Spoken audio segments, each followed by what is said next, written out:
Silencing Machine by Nachtmystium. Brand new album here for 2012. We're a couple years removed from their ambitious black metal project, Part 1 and Part 2, Assassins and Addicts, which was meant to really showcase this band going in a new direction. It was to showcase them going from raw black metal to more well-tuned black metal to then just descending into the realms of psychedelic experimentation, almost a la Pink Floyd. Now, you may remember that I did the black metal series, or the Pink Floyd triptych, the metal triptych, should I say, that included Assassins from Nachtmystium as one of the three parts. And it definitely is a very fair assumption. It was done in a different light, and in fact, Addicts, which followed it, was done in a different light even from Assassins, but overall, this was a project that perplexed a lot of fans, enticed a lot of fans, maybe angered a few, but now Silencing Machine has a lot that it needs to prove.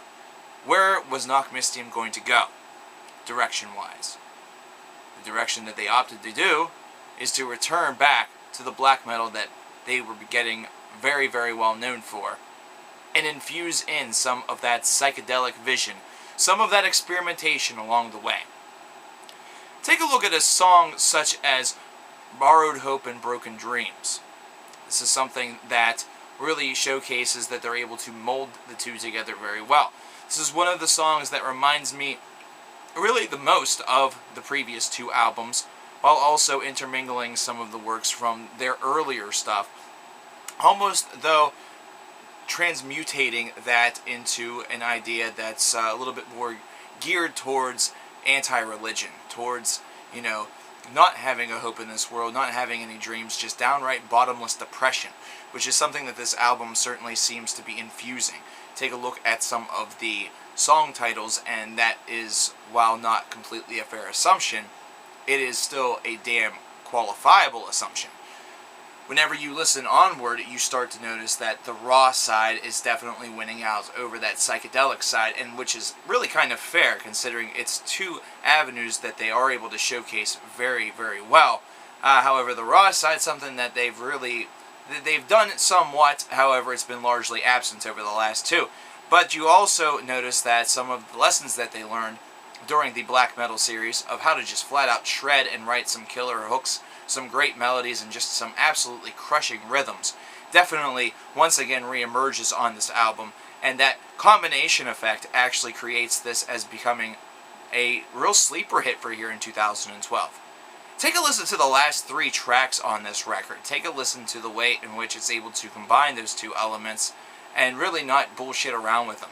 It's something where these are not necessarily just direct messages. These are furious direct messages that are able to command your attention and also are able to invite you kind of into the emotional turmoil that is going on within these tracks, especially the last track on the album. This is one that just kind of showcases madness being descended upon after a huge bout with severe depression. Overall, this is, like I said, going to be a very large sleeper hit, I feel, here in 2012. At this point in time, I think the band has certainly increased its importance by taking that two-album deviation to kind of explore a little bit. But now all the fans that came on board just because of those two albums are going to hear this and might be taken by surprise. That's the real problem that you can sometimes have by experimenting like that, is that in this world today where we kind of expect everything to sound the same, whenever it doesn't, it's something that really floors us. Of course, us metal fans, we're a little bit more open to that, considering we hear it a lot more. But I rest my case in point. If, for example, Britney Spears would go out tomorrow and do death metal, I'm pretty sure that a lot of her fans would wonder what the fuck was wrong with her. Yeah, the dumb ones would still say, oh, that just makes her badass. She does death metal better than all those stupid metal guys. But in reality, they're scared shitless. They're going home and they're, burying their face underneath their pillow and they're crying because their idol just committed pop music blasphemy. Nachtmystium didn't really commit any sort of blasphemy with this record, aside from perhaps the subject content. However, this is also an album that has enough variety to really keep you enticed. It really keeps your interest because you want to know where it's going to go next.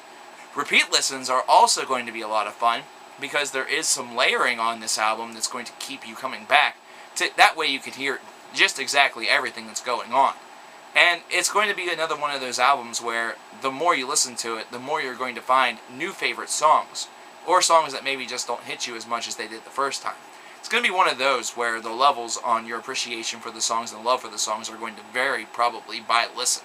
So the songs that maybe were construed to be highlights the first time I listened to this album, by the third or fourth time whenever I listened to it were, well, pretty good, but something else shined forth even better. Overall, I have to give this album an 8.5 to an 8.75 out of 10. I gotta give the guys a lot of credit here because I really enjoyed the black metal series a lot. I really liked that Deviation, but this I think actually just topped both of them. The reason for this is because they have really been able to create a whole of an album. They've been able to really create something that is vast, it's dynamic, it has a lot of rich texture to it. It really is able to focus in on an atmosphere and theme and stick with it.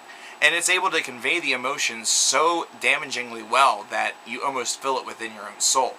So for that reason, I have to give Blake and the boys a ton of credit on this album, which I once again am going to proclaim will probably end up being a real sleeper this year for a lot of people, but it's going to be a sleeper hit. As you can tell, I'm talking a lot better than I did in my last video, so hopefully we're back on schedule. But if anything changes, just bear with me. I'll talk to you guys later. Cover Killer Nation, saying, fuck the world.